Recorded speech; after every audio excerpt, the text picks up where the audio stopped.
Karagdagang barangay service vehicles para sa mas mabilis at epektibong pagseserbisyo sa mga nasasakupan ang handog ni Governor Dennis Data Pineda para sa ilang barangay sa lalawigan. Nitong Miyerkules, July 18, isa-isang itinurn over ni Governor Delta ang mga susi ng mga sasakyan sa mga kapitan kasama sina ABC Pampanga Chapter President at Board Member Attorney Claire Lim at Special Assistant to the Governor and PDRRM Chief Angelina Blanco. Bilin ni Gov Delta sa mga barangay chairman, gamitin sa lugar ang mga sasakyan.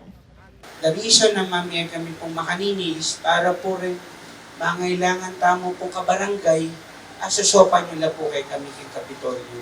At karetang aliwa po sigurong politiko na sasahog po rin, lalo na medical, importante na niya pong pondo per year, per barangay, di na niya pong pondo yung sakin para kay maintenance na. Kung i-maintain niya, magserbisyo naman pong ayos na po. Kabilang sa mga nakatanggap ng bagong service, ang mga barangay ng Manibaog, Pasig at poblasyon sa Porac, Barangay Culubasa at Patricio sa Mexico, Barangay Santa Maria sa Mabalacat City, at Barangay San Pablo sa Bayan ng Guagua. Tuwang-tuwa naman kami at our level sa barangay. Ramdam na ramdam namin yung malasakit talaga nila. At saka yung, just imagine, gaano sila kasipag at saka ka-dedicated sa trabaho nila.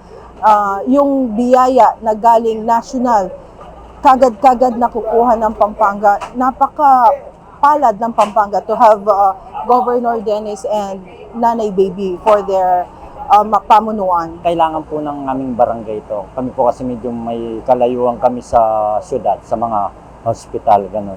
Pang-emergency po, kailangan namin ito sa aming barangay. Gob, maraming salamat po sa ngalan ng aking mga kasama sa barangay at ang aming mga barangay. Pinapabot po namin yung pasasalamat sa inyo. Salamat pong marami.